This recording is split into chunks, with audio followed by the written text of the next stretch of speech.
to the Coaching Collective podcast. We have the lovely Donna Atkins. I think this is the second time we've had you on the Yes. podcast before. Yes. Previous podcasts we've done with Michael as well. However, we're going to do a little bit more of a girly one discussing everything season A. We'll discuss Donna, what her competitive plans are, and then obviously dive into a lot of posing tips, things that we wish we knew, etc. So if you can just give us a little bit of an introduction and a rough timelines around sort of your fitness, posing, and competitive journey, that would be great. Mate, have you got like a few days here? Like, I feel like it's, you know, let's start a campfire and get the marshmallows out, Isabel. No, I'm kidding. I'll make it really brief. I started my competition journey back in 2003. How old were you in 2003, I Isabel? was 2 years old in Oh, 2003. jeez. All You right. know what's so crazy, but us next to each other, like in this Zoom, we look like we could be sisters, I Oh, reckon. shut it. You're on my Christmas list this year now. Yeah, I know. It's just yeah, it's good makeup. No, I don't have any makeup on. Yeah, 2003 was the year I did my first show.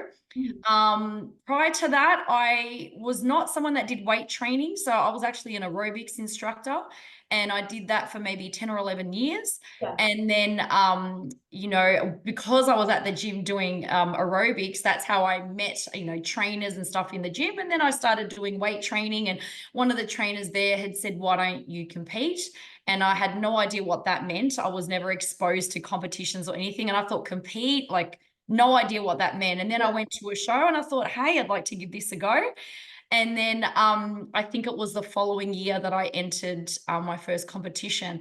And so, like I said, I'm going to make this short. Fast forward, I've been in the industry for, this will be like the 21st year that I've been involved. And I've kind of not competed every year, but I've been involved in some facet, obviously posing, coaching, involved with tanning competitors. I've hosted shows, I've given out trophies, I've done almost the whole gamut except judge. Yeah. So been around for a while doing that. And yeah, I'm really blessed that I'm still involved to this day, and also intend on competing this year as well. So I'll be competing. You could probably ask me that later if you want to ask me now. Yeah, But yeah. we will. Perfect. Beautiful. Have you ever considered getting into judging at all? I think, if I ever, when, I don't know, if I'm never thinking of, I'm not retiring from posing coaching. I can't see it, but maybe if I did, Okay. I think that would be like the feather in my cap, so to speak. That would be the thing that I would love to do last. But yeah, maybe down the line, if posing coaching, I see that off and hang up the heels in the posing locker. Yeah. Yeah, I'll do that. Yeah. So exciting. What Yes. competition are you doing, by the way? So FMG, so Okay. the new FMG, which will be, they announced dates for the Pro-Am show, which will be the Australian one anyway, which will be on the 19th of October. So that's what I'm aiming for this year. So this will be my pro debut. So I was supposed to compete last year, but I couldn't. But this is, yeah, at the ripe young age of 49, I'll be on stage. Woohoo! Yes. So exciting. So exciting. So, what was your driving force behind starting your posing business? And like, how did you get into the posing side of everything through like your competitive experience and exposure? Yeah. To be honest, it was just something that I fell into. It wasn't something that I had my heart set on doing. It was, so probably the year after I competed in 2003, I had friends that were at the same gym that I was at, wanting to compete. And it was just something that, it wasn't like a title that I had. In fact, there was probably not really, to be honest, I could probably think of maybe two posing coaches at the time. And, that would have been coaches or PTs that would have, kind of helped their own clients with posing. That's what happened with me when I first competed. I had my coach, my PT, teach me the poses.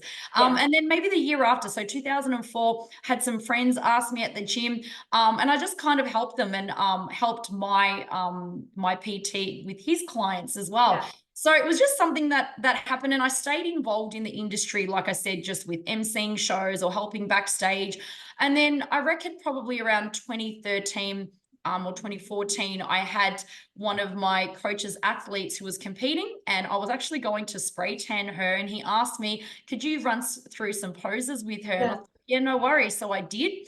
And then other people, I started, was competing obviously, and people had approached me and contacted me. And then so it just gradually started from there. And I was like, oh, I'm wondering, is this something that I could actually, kind of make as Yeah. like do something for a job, I guess, as a Yeah. sense.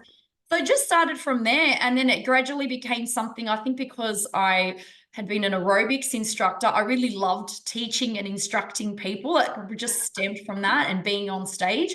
And then it just gradually kept building momentum. And then before you know it, it's like we're here today, and this is like my Yeah. full-time gig. Yeah. So good. And you recently hired, didn't you? Yes, I did. My girl Exciting. Kai, so Yeah. she's like my right-hand girl, and she's competed in a few different federations. And if she listens to this, she knows I've said this to her face before, but I like hit the jackpot. Yeah. Look, what we do is a very niche thing, Mm. and to try and, I guess, have someone else on board to get that eye for detail. It takes time to build that. So I'll be still over time, just watching and just making sure that she's still in line with how I want to, teach and the structure Yeah. that I want to have. So, yeah, I can't, you asked me like 3 years ago or something, I would never have thought that I'd be bringing on, another person. And actually, I probably will bring on one more person that will be somewhere down the line. But yeah, it's exciting. It Love it. is. The expansion side of everything is so exciting. You previously mentioned, I think, in one of the first podcasts that we did, when did you transition from the sort of like casual posing to like it was your full time? Was that through the COVID period? Yeah, sort of. That's good. I'm like, geez, you've done your research, you remember. Um, so yeah, I guess because I had a corporate job at the time. So I was in the corporate world, and I was doing posing as my side hustle. So I was working 7 days a week for at least 3 or 4 years. So corporate job Monday to Friday, and then Saturday, Sunday doing the posing. So that was like my side hustle. And then over the years, I then kind of gradually went to a part-time basis for my corporate job so that I could do more posing sessions. So posing kind of started to take over and become, that was more of what I was doing rather than my corporate job. Yeah. And then during COVID, I literally got the virtual tap on the shoulder while I was at home, working from home, saying that, we're going to have to let you go. And that was I think, yeah, 2021 was when the end of 2021 was when I got made redundant. So that was 21 years at my job. How old are you again? I just turned 22. There you go. See, 21 years at my job, and it was basically I remember that day, and just kind of like, even though you kind of think that it's going to happen one day, until it does, and it's a massive route, it's part of your life of having this routine. Mm. And then I kind of sat on it for a month because I think, well, I know my aim was to always do the posing full time, but I wasn't sure how I was going to go about Yeah. it. And that decision was made for me. Yeah. And yeah, I just thought, this is what you wanted, you go Yeah. for it. So yeah. Yeah. Do you reflect back on it now and think, thank God that happened? Yeah. Yeah. Yeah, it was the silver lining, Mm. and I always think things happen for a reason. And I always wanted to do this full time. I was just not sure how to navigate this myself, because it is a big jump to go from that kind of, that safety of being in employment to just now doing it yourself. And yeah, I mean, who can say that? Like, I love the fact that, I can go to work in thongs. Everyone that knows me knows I hate shoes. And even at Yeah. my corporate job, Isabel, I used to take my shoes off underneath the desk because I hated wearing shoes. So I wear active Yeah. wear. every day. You know, you love it too. You wear active wear all the time. And I can wear thongs, you know. So, you know, Yeah. just small things like that that I'm grateful for that I can do now. Yeah. Yeah. That is so good. I feel like it isn't until you're sort of backed against a wall in which like big changes like that happen, but I feel as though they literally just force you to sort of align with like exactly where you want to Yeah. be. So I feel like that was definitely a massive like blessing in disguise. So It is. Yeah, it is absolutely. It's not until like you're pushed into a corner that you think, am I going to sink or swim? What do you want to yeah. do here? You're now being given a choice. You've been dreaming about doing this to be your full-time gig for so long. You know, you don't have to do 7 days trying to juggle three things now. Now you can just focus on the one. So, yeah, absolutely. You know, not while I won't take away from the fact that I did enjoy, I love the people that I worked with, loved it all. It wasn't like my passion, you know, Yeah. like this is absolutely what I love doing. So yeah, it's just funny how things work out. It Hey. is. It is. Well, it worked out in sort of the best way possible. Yeah. With your, actually, let's talk. No, let's Yeah. discuss sort of upcoming Mm, plans for 2024. I feel like there's no better time to discuss them than like now, anyways. no. Obviously, competitive plans. What season are you doing? Well, I'm a bit confused now. There's a season C Um, now, isn't there? Wait, so even with FMG, is there a season C? No, this is what I mean. I think that Okay. because IFBB introduced a season C now, I think I don't know if the rest of the industry is going to adopt that terminology. Yeah, it's We'll okay. just go with the existing season B. Yeah. So I'm looking at doing season B. Mhm. And yeah, I kind of like to do season B shows, to be honest, Yeah. because I would prefer to prep through the colder months. Oh, Um, really? yeah, yeah. You know, not you, but oh, you're prepping now too. So Yeah. you rather prep now? I think I would rather prep now. The holidays don't bother me Yeah. whatsoever. Like I like with the Christmas events, I never sat there and I was like, damn, like I wish I was like eating the food, for example. Maybe I'll say something different when like it's Easter and like the hot cross buns come out, but like over Mate, Christmas, they're out now. I've are seen they them. I really? swear, I saw them Don't at tell me Coles. that. Yeah, Oh yes, no.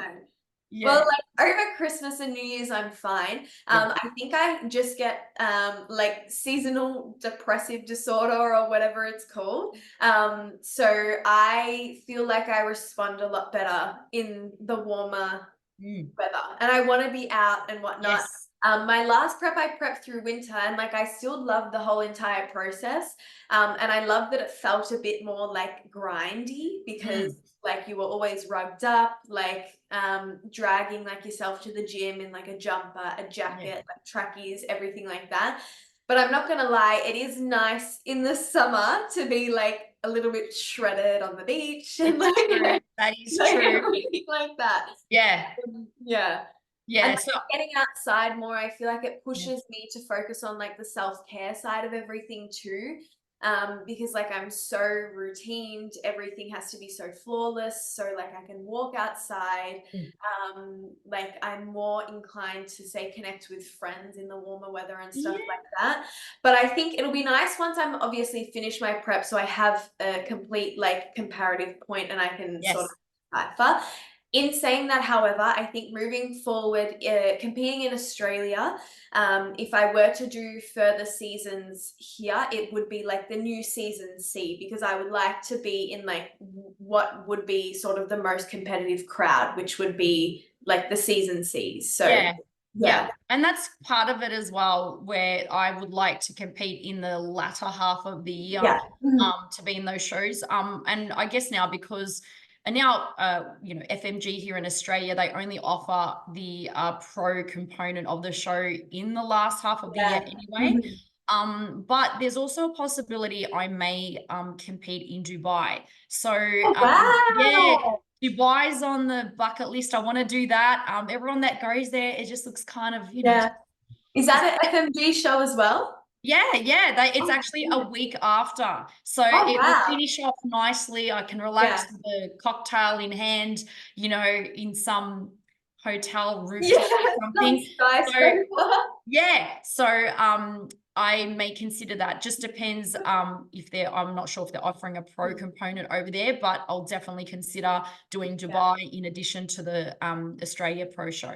That's so exciting. I love discussing with competitors the international shows because I feel like I don't know if it's because we're in Australia and like in comparison to say like the UK bodybuilders competing in like Europe and stuff like that, like it's quite normal and it's quite casual for them. Whereas in Australia, it's like we're We're so so far away isolated. from Yeah. everything. So when you see that competitors are competing overseas, it's like such a big thing. I Because just came back. Oh, sorry, go on. oh no, no, no, you go, you go. I was gonna say I just came back from Japan last month. I went to the Oh yeah. IFBB, Yeah. yeah, amateur Olympia show. And I went purely because I was obviously supporting my athletes over there, but to get that experience of Yeah. what it's like to Mhm. be at an IFBB Olympia show. And honestly, Isabel, like if you get the opportunity to do it, I highly recommend that you go. You're amongst international competitors. And this particular show had the creme de la creme of judges. They had Steve Weinberger, heading it. And so it's just to have that type of exposure to that level, international level of judges, is fantastic. Yeah. So yeah, I'm pretty positive people have mentioned as well that Japan's like one of the most well-run, like the amateur Olympias are some of the like the most well-run, enjoyable for the athlete like shows as well. yeah, Which is nice too. But yeah, because we have plans to do season A. We have quite a few, Michael has quite a few people doing the season A IFBBs, and yeah, then I think we're doing we have a group of I think 3 or 4 people lined up for the Amateur Olympia in Korea. So I yeah, think I might do the Korea one, and then we yeah. have some shows in Europe as well. So I think we're going to fly to Korea and then fly from Korea to Europe. Have some clients do shows in like Italy and whatnot, and then Will you do it too or not? Will you do the I'm Europe not one? sure about the European ones. We'll see how we go. Mm, Because by that time it will be like I would have been in prep for like mm. 35, Oh, like geez. something like Yeah. crazy amount of weeks. But we'll see. But like it's so thrilling the thought of competing overseas. So yeah, like, and It's great.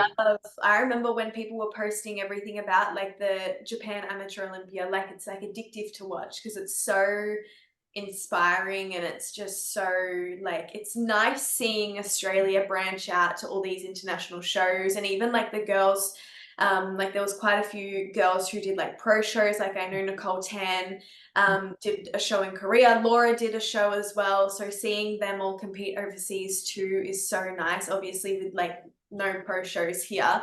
So yeah. Yeah, I know, you know what, in one sense, like it is, kind of unfortunate that we don't have pro shows here or more pro shows, especially for IFBB. But Yeah. it's also great there's that avenue and you're on a different stage with international competitors. There's a Yeah. lot more, you're forced to level up a lot more, Yeah. because you're in a large, big numbers. Some of these numbers, especially for the amateurs, like we're talking 20 deep, Yeah. for like all the height classes. So it's actually great. Production Yeah. is fantastic. Like you actually feel the thumping of the music in your Yeah. chest and seeing the lights. It is Yeah. next level. Like I'm sitting there just Mm, just gobsmacked. Like absolutely. Like I highly recommend you yeah. or anyone that's listening, if you get an opportunity to go. And then obviously you make a holiday out of it. You just go and experience a different culture, experience a different Yeah. country. That was my first time to Japan. I loved it. Yeah. That's so exciting. Do So it. And exciting. you're like Yeah. only 3 years old, so you got plenty of time to not even if you do it this year, you could start in. Yeah. I started competing at 28, so imagine Yeah. you. So Yeah, I doubt, like I very, very highly doubt if like when we do go overseas, like there is no way it'll be like the last like overseas competitive season. no. When I think of my personal bodybuilding journey, I'm like I don't even feel like I'm one step in yet. Like it's like I'm on a timeline that's like decades long. Yeah, Like I'm only like absolutely. one little like ear sort of Yeah, into yeah, everything. yeah. So yeah, hopefully it does become more popular as well. The only thing is obviously like finances, like Mm. getting around to shows like that, like undoubtedly would be expensive, especially like branching out into like the European side of everything as well. That's the only sort of downfall, and especially if you're looking at like US shows. Oh, forget it. Yeah, Yeah, like I've yeah, seen people do. I remember watching on YouTube like Steph Carr and Claire do like this big like USA tour of all their pro shows, and I yeah, thought I don't even want yeah. to Too know how much. that. Yeah, yeah.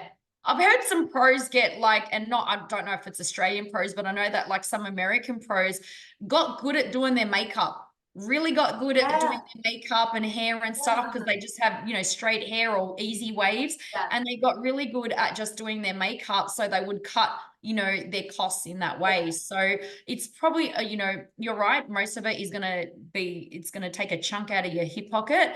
But if there are certain things that you can do to save, yeah, yeah, why not? yeah. You may as well.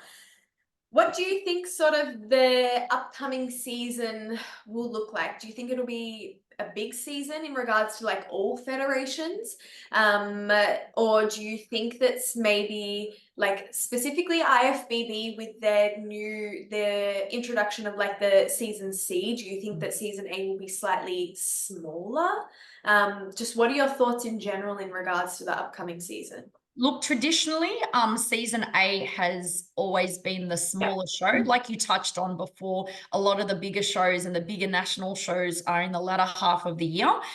So I think this year is no exception. I like from my experience, my observations, it's going to be a smaller show comparative to season B. And it's just always historically it been like that. I think, you were touching on before about how like it doesn't phase you with Christmas and stuff like that. I think people like you're like a horse with blinkers, like I Yeah. love that. But there are some people that like, oh, I just kind of want to relax a little Yeah. bit because the rest of their friends and family who are not in our sport and industry, they're all on holidays. So they kind of Yeah. want to relax with them and hang out with them. And I think yes, it will be a smaller season compared Yeah. to season B and C. Yeah.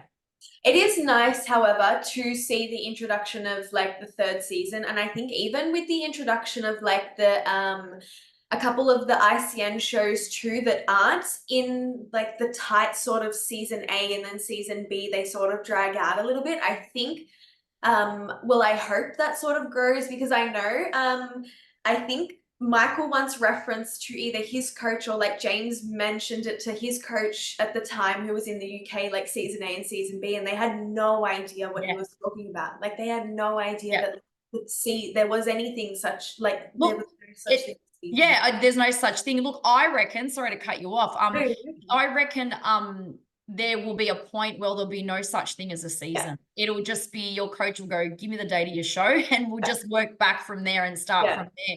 So the fact that they're also talking about a season C, me starting to think, okay, we're now going to introduce shows, within more months of the traditional, season A and season B. And you've got some shows like that are in July and August, which are not really in yeah, any season. They're in no man's land. They're not even on the cusp of traditional season B show dates. yeah, So I think eventually there'll be a point where it'll be just like overseas. They'll be like, what the hell? And I guess like the UK and the US, they would probably have shows on every yeah, weekend, like so because of the sheer numbers of their population would kind of mean that there's not going to be this kind of thing like where we have certain dates of the yeah. year. Mhm. So yeah. It is nice to know that obviously with the increase of in shows there must be like the demand behind it, so it's nice to know that bodybuilding as a whole is expanding in Australia, I think. Yeah.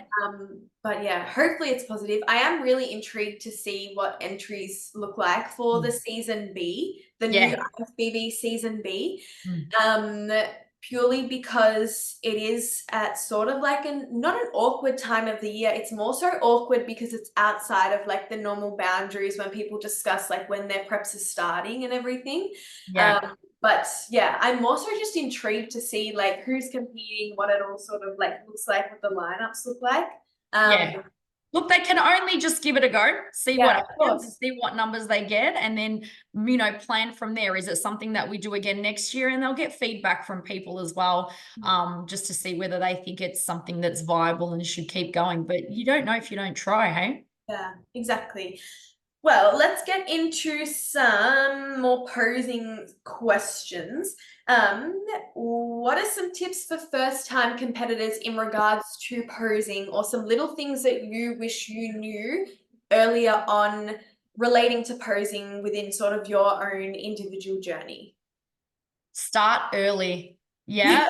This is number one, is to start early. So when you've, committed to doing a show and you know that you're going to compete at whatever the date is, I would start researching posing coaches, and start booking in. That's number one. The amount of people, and I say this to my current athletes, the amount of people that I get every season still contacting me, maybe 3, 4 weeks out. Sometimes I've had people Oh, 2 weeks wow, out. really? Yes. Oh, First time competitors.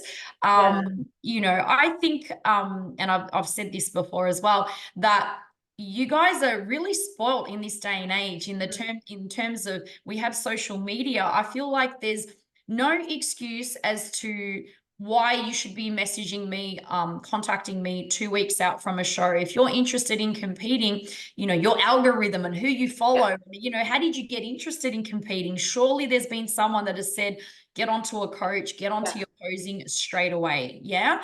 And then what happens on show day, unfortunately, is that sometimes, and you can see it on stage, some people look like a lost puppy on Yeah. stage and they don't know what they're doing, and they're looking at the next person next to them, or their posing just looks ordinary, for lack of a better word. So start early. Yeah. And a big one, and I'm sure all other posing coaches will agree, is practice. Mhm. You must practice. Yeah. You can't just think, I am 6 months out, I've got all the time in the world. Yeah. Yeah. People get complacent, and they don't do their homework. So just like you tick off your training, and just like you tick off your diet, there should be a third tick that says I've practiced it. Because the more that you get, the more that you do something, the more that you get good at it. True? Very, Just very. like me speaking. Eventually, I'm going to get good at speaking. I'm not really good at doing this. This is like out of my comfort zone, but I have to Um, rip the band-aid off and do it. But the more yeah. that you do it, eventually the more you get good at it. But yeah. Yeah, it is always so surprising because I always wonder those people who message extremely late, like who would message you extremely late? Like, surely somebody else within their circle, whether that be their coach, whether that be a friend, whether that be someone at the gym, knows that posing should already be like pretty well flawless, like Yeah. by that point in time. Yep, agreed. So Like if you're crazy. already interested in competing, you've seen it somewhere, you've had a conversation, you've maybe been to a show, you should get onto it straight away. And there needs to be like different connection points. I'll just say, for the majority of prep coaches, they're really good. They Yeah, will, if a client has come to them and said, I want to compete, prep coaches are really good going, right, you need to contact Donna or whoever it is straight away to get onto your posing. They start pointing them in the direction of all the people they need to contact to prepare for a show. yeah. There have been a small amount of coaches that'll be like, oh, you'll be fine, and it's like 6 to 8 weeks out, and the competitor even knows better, going, oh, no, I've seen so and so online and they're like 6 months out, and why are they starting? So it's the competitor starts to be concerned. So if a coach is listening to this, Yeah. please, it's just, like you don't want to be caught out. And sometimes athletes will say, after their show, I wish my coach told me to, contact you earlier. So yeah, so if you're a coach, no, you cannot let your client athlete, 6 weeks out from a show, generally, I can say from personal experience, 6 weeks out, it's almost like the panic button hits, and all those people that have been coming to me start wanting to book extra Yeah. sessions, and I get jam packed, Mhm. and then I cannot accept new athletes. Yeah. So, yeah. I think people also forget too, it's not just the learning the poses, it's refining them, perfecting them, the endurance behind them, and then altering them like as you get into condition and as your like shape changes. So it's not just learning the poses, learning how to get from like your first front pose through your quarter turns, like back Yeah. to your front pose again. Like it's literally like an evolution of everything.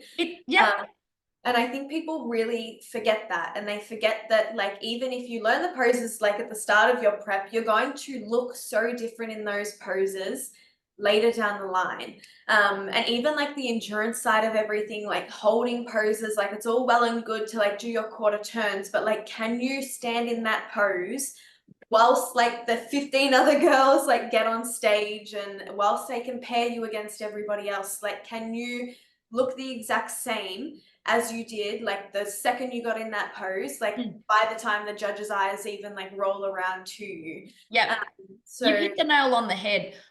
There's just, it's all those little things along the way. It's being yeah, able to present it confidently. People just think it's 4 poses and that's it. People forget it's the transitions and all those little things that you've just mentioned, even the tempo and how much you should step out. And it has to be intuitive.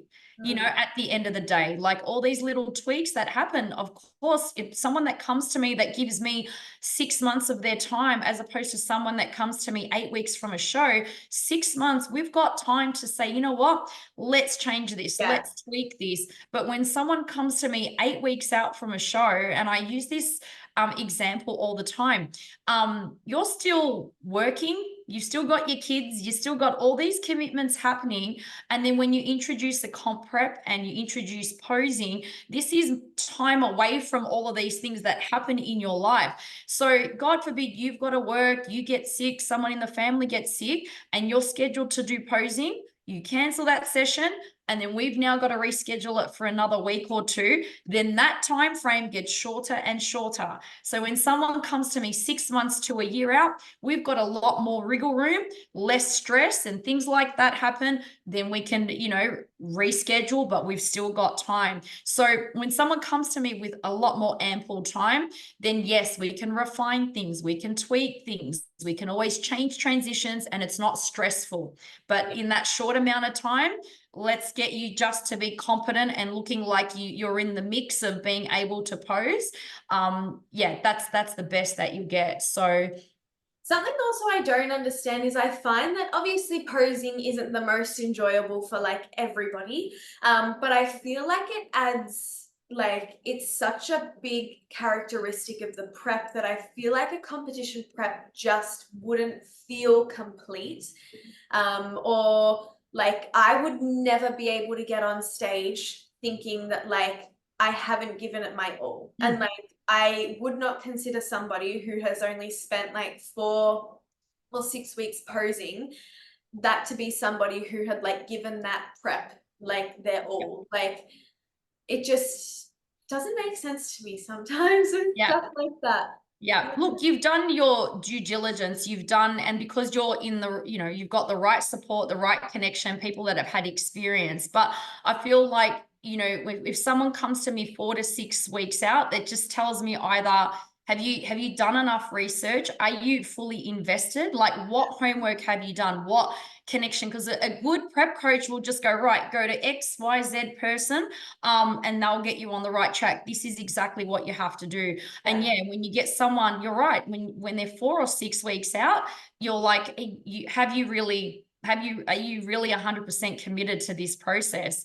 And the other thing I'll say is, when someone comes to me with 6 weeks to go, and I will not take anyone that's brand new, six Yeah. weeks to go, it becomes very stressful. So to the point where I was saying that if someone's sick, we have to reschedule that session. So instead of someone being able to have that, the opportunity to maybe stretch out a session every fortnight, you're now seeing me every week, and we've got to Yeah. hot-footed, it becomes very stressful. And then they will probably look at me thinking, I'm not the greatest coach because I'm asking them to do so much.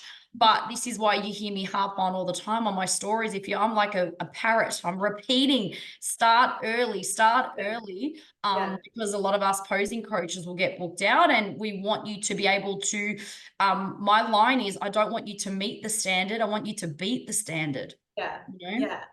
And I think what you mentioned there about like their commitment as well, I understand maybe if you're, say, a first timer, you've never done it before, maybe you haven't even like seen a show before, and it's like an example whereby somebody just like really wants to show themselves that they're capable of something and they want sort of like that bucket list to like tick off. Mm. But outside of that, I would never like consider somebody, even if they've competed before, but like they still had so much work to do with their posing. Like I still like you would question what their why is behind competing, because I feel like if your why is there, all these non-negotiables, posing included, like they're just done. Like they're Yeah, done. Like you would never see like Laura Lee missing posing sessions, and she's competed in like however many shows and she's still flawless with like practicing yeah, and whatnot. So yeah, yeah, it does make you sort of like question somebody's intentions behind competing if they aren't willing to wholeheartedly invest in like every single part of the process. And I feel like posing isn't even something that's off to the side. Like at the end of the day, no, it doesn't matter how conditioned you are, it doesn't matter how big you are. If you stand there, you have no idea how to pose, like you're just gonna look yeah. I like agree with you. Yeah, you can have the most conditioned physique, you can have the most amazing physique, but if yeah. someone also has an amazing physique, Hmm. and they're conditioned appropriately for their division, who do you Yeah. think I'm going to look at? Yeah. Yeah, and you think of the judges, like you've got to, I always say that, like, if you see someone attractive walking down the street and it could be something they're wearing, it could be their physique, it could be whatever it is, what is, like, you've turned your head for a reason. So when you're on stage, you've got to tick every box. Yes, you want your physique to be appropriate, but it's also bigger than that. It's your entire presentation. So I talk about this a lot, where it's the posing, it's also, your tan, make sure that you're appropriately tan. Also make sure like your bikini fits exactly how it's supposed to fit. Your styling, your makeup, your hair, your jewelry, all of this matters as well. So yeah, if someone is posing but their bikini does not sit right, or it's falling down, or the cut's not right, that's also going to detract from your Yeah. presentation. So Mm. all of it matters, like it's presentation, it's the whole thing. This Yeah. is a sport about, an aesthetic, it's about a look. So you've really got to tick the box off for everything. And I just feel like, again, as I feel like, because I'm showing my age here, that in this day and age, there are so many resources and there Yeah. are so many great posing coaches out there. I feel like there's no excuse to start too late in the piece. Yeah, everyone has an opportunity. Everyone has the opportunity to pose amazing. It's like, how much are you willing to commit to it? That'll be the difference. Mm. And it's so simple, even just like you can YouTube a show and start like mimicking what they're doing, or you understand like what the judges say, what that means by what they do Yeah, on stage, just so you're not completely oblivious to everything. I think as well, absolutely. people forget that like it's a criteria game. Like it's whoever's closest to the criteria. And if you had a wellness girl who had this big jacked upper body and she's posing like a bikini girl in her front pose, with like these broad shoulders, big rear delts, like creating like balance within her back pose, like she's off the criteria. So your ability to meet the criteria is dictated so much as well by your posing, not just like how conditioned you are, or like what you like present composition wise, if that makes sense. Yeah, you've got to think Yeah. that, with, I suppose, with the majority of divisions, you're looking at the proportion of that Yeah. physique. You're looking at all of this. And I always translate that into posing. We want your movement to be proportionate and have flow. You know, we don't want big arm spaces or big leg spaces. So yeah, it goes hand in hand when people just focus on the physique and they don't focus on anything else. It's Yeah. such like it's unfortunate to see Yeah. that. It is, and occasionally you see people walk out and you think, "Oh, wow, like she looks great," but like, So but many times.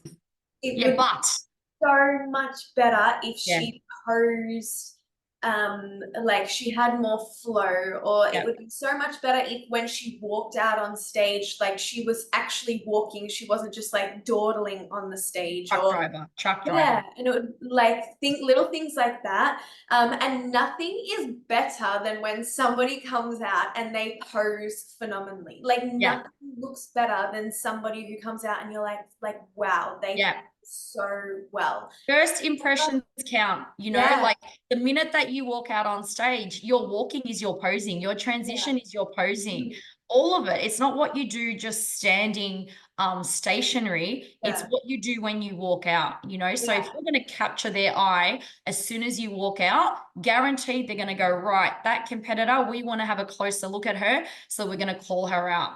Mhm. Yeah, I remember we were sitting watching the Queensland IFBB show last season, and Mm. this young boy came out for the under 23s and did like his classic routine, and I remember sitting there just like mesmerized by like even his song choice, what he paired with his posing, and everything was just so flawless, and like you could just tell everyone was looking at him thinking like, fuck, like Yeah, he has done like a really good job. yeah, And I feel like it adds so much to the experience. I feel like as well, it shows that you take the sport seriously, you respect the sport, you're not just doing it to like, like as a piss take, if that makes sense. yeah, You're yeah. completely invested in it, and like you want to represent like your state well, you want to represent Australia well and whatnot. So yeah. It's self-respect as well. It's like, you know, posing is moving art. You want to go up there and you want to showcase the best. And irrespective of what your placing may be, whether you get, you know, first place, a podium placing, it's basically saying that I've taken the time to really commit to this process and you're showcasing it on the day. So for you to be, but you know, I don't know if did this competitor win or I can't remember. I think he may have won in the under 23s. He didn't win yeah, like an open class. open, yeah. But I'm pretty sure he placed well in one of his classes. Yeah. Yeah. So it's Yeah. like you remembered him for his performance Mm. rather than his placing. And I always think back to him because I think like far out, like Yeah. it was just such a good show as Mm. well. Like it Yeah. was so good to watch. Yeah. And like you know that the judges would have been sitting there thinking like, oh, thank God someone came out and posed like really Yeah. well. Yeah. Yeah. And you've got to think that these judges have been, most of them have been doing this for so many years. Many of them have competed themselves. And so just to see someone that comes out and blows it out of the water with the way they move and the way that they have synced in their movement to that music, that's real art. That's really taking it seriously. So absolutely. And it is great when you see someone on stage and they really have hit the nail on the head with every part of their presentation. Yeah. Exactly. I sort of wish the natural federations, do any do posing awards like the IFBB or no? I'm not sure. I think maybe Queensland ICN. Mhm. I feel like they do have a posing award. I'm not sure how it's awarded or if it's Yeah. done for every division, unlike IFBB where it's just for bikini. Yeah. So I'm not sure, but it would be a good thing to look at implementing Yeah. across other federations. Yeah. I think so too. Yeah. Alrighties. Posing Icks. Or is there anything moving sort of into the future seasons? Any like little trends or habits that you've seen competitors pick up that you would like us to sort of move away from or Oh, just mate. improve on? Look, there's a lot of posing icks. I like to call them out on my page. I did one recently, and a lot of people laughed at I don't know if you saw it, but it was basically the open mouth, the open Venus flytrap. And I had, like these cartoon flies about to fly into my mouth. So yeah, they're icks for me. Things that are overly exaggerated. So things like that, where you can have a look at the post, but overly pouting, there's nothing wrong with pouting, but we don't want that. So being aware of your facial expressions and having positive facial expressions, sexy, not sexual. Yeah. Yeah, there's a difference. Mhm. So things like that. What else can I say? Posing icks. Oh, I go on, think you as want to say well, something? Oh, touching you got one? I was gonna say, touching on the sexy, not sexual, I will preach this until like the day I die. Okay. There is nothing that I like. I think it would probably be up there with one of my biggest posing icks is like this movements that are too sexual. Like I personally, for say like the natural federations, or like the IFBB, I know obviously FMG is slightly different with how they pose, Yep. but like in the natural federations, I personally don't like any swiping or any like body touching or anything like that. Like I like classy sort of posing. And I don't know whether or not it was because I watched somebody who was competing in the Olympia mention that in regards to Yeah. judging. It Yeah. might have even been uh But Becky. Ashley?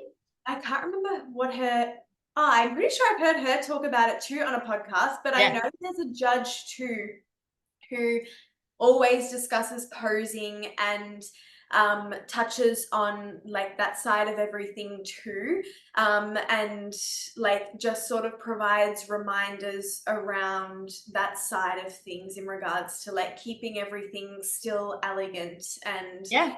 like classy and like um sort of just respectful as a whole, I guess, Yeah. and just like mindful of also what you're doing and everything like that, which yeah. Look, Mm, swiping, if you're swiping, you kind of like your breasts and your bottom. I yeah. 100% agree. We don't want to do things like that. At the end of the day, it's you're on stage in front of families, in front of a wide range of people. But yeah, I agree with overly kind of touching around, Yeah. these areas is no. You don't want things to look over, distasteful is probably the better word. We don't want anything distasteful on stage. But yeah, things like that, is an ick, Yeah. absolutely. Yeah. Having big transitions or having transitions where you're kind of overly twisting, especially you're overly twisting through the lower half or Yeah. taking big steps, like this still happens. Mhm. It still happens because I see it happen. I go to nearly every show, as you know. So having big transitions, like there's no need for that. You're not in long jump where you need to get over the line and Yeah. have the longest step. It's just enough of a step to get you momentum, Yeah. So the aim is to have small steps so you're more balanced, you're more in control. And this is what also leads to things like being elegant and being graceful on stage. Big steps, too clunky, too robotic. Yeah. Yeah. So that still is an ick.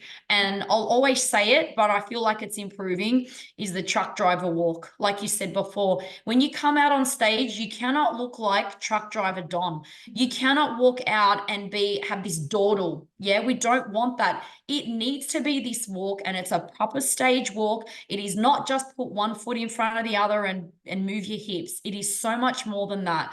And you have literally, the first 20 seconds of you coming out, you'll grab that judge's attention or grab the judging panel's attention. And then from there, hopefully you will get that kind of attention in the comparisons where Mhm. they, have a closer look at you. So yeah, having that, walking is very, very important. And people still don't walk 100% how I like it.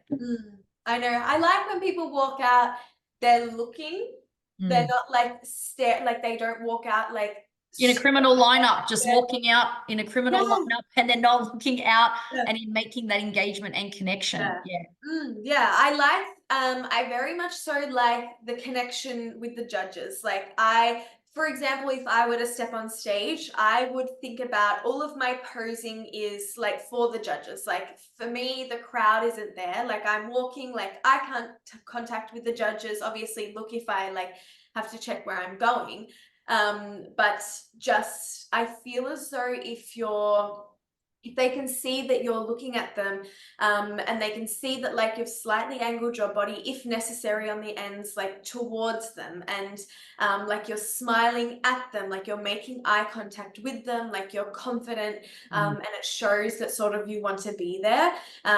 Yeah, I feel like it's a lot more appealing seeing people do that, than like walk out, look straight ahead of them, they're gazing off into like the sunrise or whatnot Yeah. whilst they're on stage. And Yeah. Look, that's a yeah. couple of things. That's obviously, that could be, you're nervous, but the whole thing's nerve-wracking, whether you're looking out or whether you're posing, right? Yeah. So you have to push past that. So you've got to practice. There's a tip here is in terms of like trying to engage with the judges a lot more and not look out to the audience. You need to make sure that you're angling yourself, connecting with the judges through your body as well as through your face. So, maybe posing in front of a group to get that confidence to be able to say, okay, well, I've never posed in front of like anyone else other than the mirror.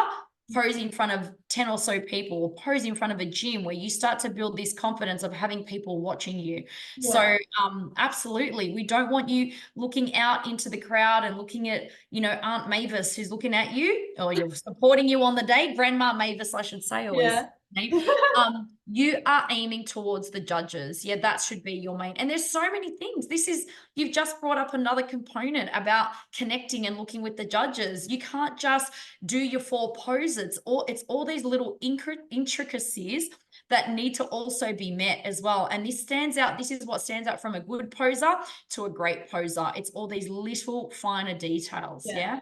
I know you mentioned before as well, like posing intuitively, which I think people underestimate too. Like you're going to be on stage, even if you have previous dance experience, when you're in those heels, I can like almost guarantee you that your legs are going to be like a little shaky. Yeah.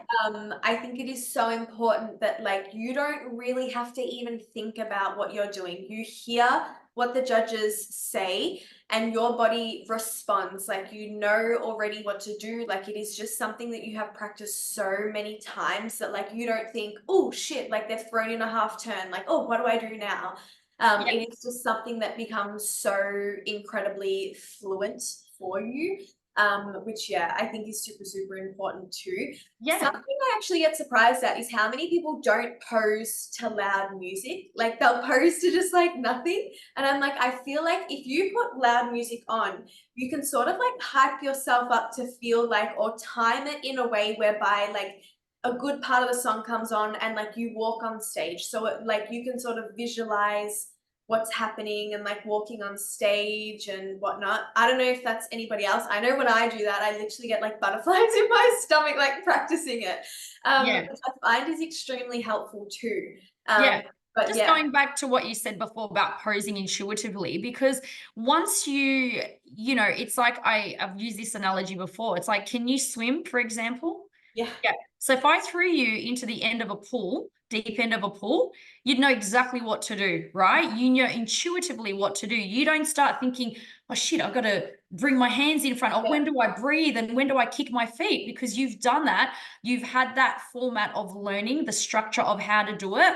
And now it just moves all in sync. The hands move, the feet move, just like posing. The hands move, the feet move. It all works in time.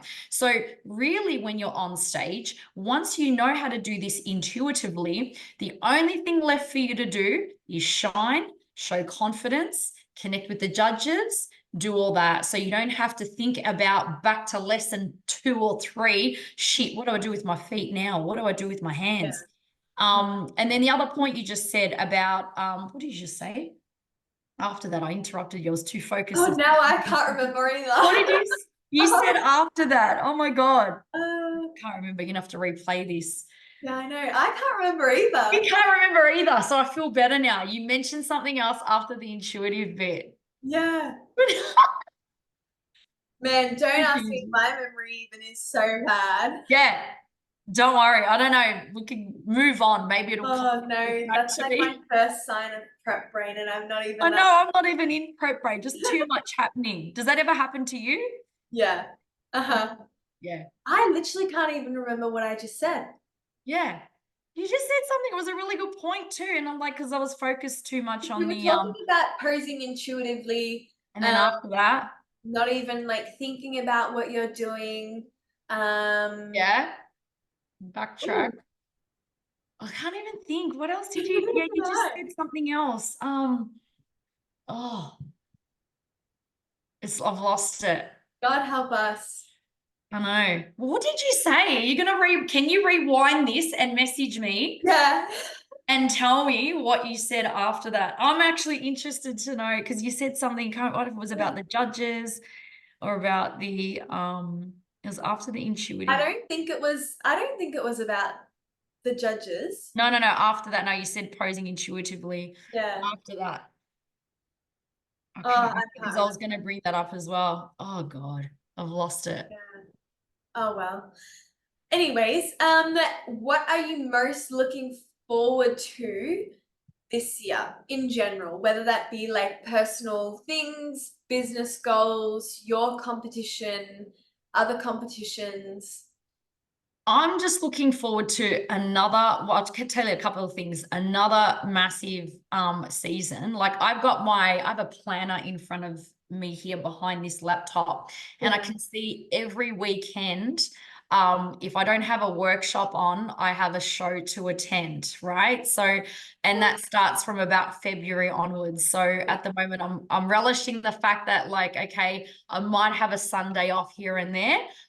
But it's now, yeah, it'll just basically from February kind of onwards, there's something on every weekend for the entire season A. Another thing, and I'll say this now, is I have never had a website for my posing business, right? I Really? know there's a Oh yeah, first. because I remember you had to book through like the links. Yeah, Yeah. in my bio. So I have like a booking system, but I don't have a website. So now it's 2024 and Donna's actually going to be going into the modern age and Oh, getting a website. nice. So that's actually Gonna, in process as we speak. So that's so um exciting. yeah, I know. Like it's exciting and embarrassing that I haven't had one and I'm overdue. And it's something that I've been, talking or thinking about for a while. Yeah. And it's now here. Like it'll be hopefully in the next sometime this month it will Mhm. be live. And that way people can book on there and there'll be a lot more information rather Yeah. than just relying on socials. So I'm really excited about Oh, that. perfect. Yeah, and just more excited about the fact that I'm doing a lot more. I feel like I need to evolve more in terms of like doing stuff like this where I don't speak as much on socials or doing podcasts. Yeah. So doing more of this sort of stuff is what I plan on doing for this year. And then I have stuff that I want to upload that I've already filmed. So yeah, that's really exciting for me. And then obviously my own show doing my own prep in October. So that'll be really, really exciting. So I can't wait. I'm itching to do that. It was like such a great experience for me last Yeah. year, getting on stage and yeah, loved it. Do you know what your bikini color is? Yes, I Oh, do. you do already? Yeah, because I was already going to do this last year. Like I had it Okay. already, yeah, planned. So I'll do the same thing. And I've kind of like put it out there on socials and said for people to guess, and no one will guess it. So you won't even guess it. Oh, really? What are you doing? Are you what color? Did you I'm doing blue.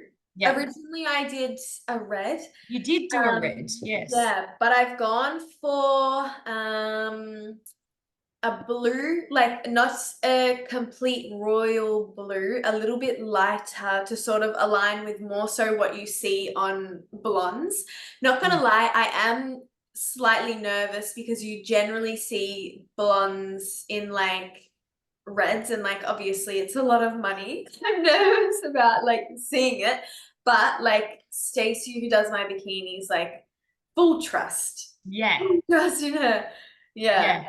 I can But see you doing blue. Like I think you'll be fine. Like there are a lot of girls that who are blonde who do yeah, like that kind of I noticed royal. that last season, and that's who I pulled one of like my inspo pics off for my bikini.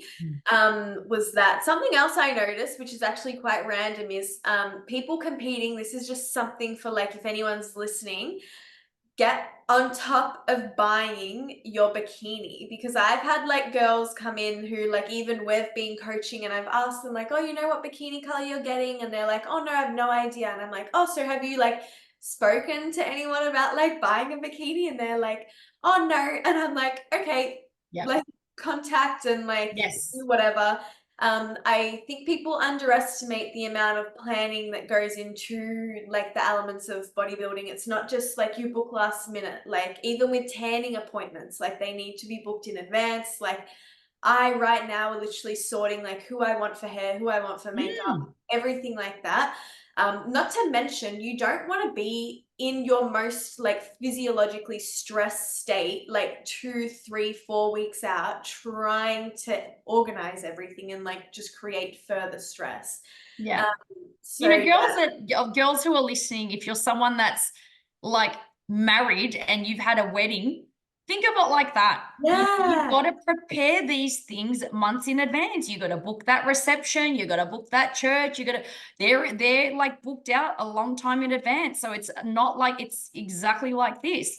And going back to what you said, like about getting your bikini, you know, Stacey's pretty much Stacey from 67, incidentally, 67 bikinis. You know, she's pretty much herself, maybe one other person that helps her, and mhm, she's servicing the whole country here, yeah, and and she to does have cutoffs. And yeah, you do not approach her when she says, I'm going to be booked out for this day. Then guess what? Then your only opportunity is to have like one off the rack that she has, and you won't get it custom fit. And even if you were sourcing like a secondhand bikini or something like that, it may not fit you exactly, and you don't want to be in that situation. So you have to get on top of this, just like you're posing, just like you said, you're tanning your hair and makeup. You know, we have limits at the end of the day. It's you know, with the tanning, as you know, like I also run 10 out of 10, and we have limited spots, you know, because we also, our resources are limited. We don't have, tanning is also a very, competition tanning is a very niche thing. There are not many people that do it. So we don't have an endless supply of staff to be able to have this. So you need to book in as soon as you can. Otherwise, unfortunately, and I've seen it before, where people are on stage, do not have a tan, and they look terrible. You know, they look like they've never had a tan, and it's unfortunate to see that. Yeah. yeah, Yeah. yeah. So moral of this podcast is do Yeah. everything early. Absolutely. Get in Yeah, early. You have to. Like our sport, even though it's, you know, it's a niche industry, but it's becoming a little bit more mainstream. A lot of people, you know, regular people, I'll say, know yeah, someone who's competed. But I guess the services and the things that you need are niche, and you need to go to specific people. And you know, sometimes they can book out. So absolutely is absolutely start early. yeah. Well, we might wrap that up here. I think we've been going for I know. about How long an have we been hour. talking? I think we started at about 1/4 past. So Can just you tell me what that question was? Oh, it's now going to do my head in if you don't tell me what that was. I will. I'll wrap this up quickly. Thank you everybody for listening. And I'm sure we'll have another podcast out soon with Donna, especially after the seasons, for maybe some show wrap-ups. We could maybe Yeah, I would love that. yeah. Thank you for jumping on. Yes, thank you for having me.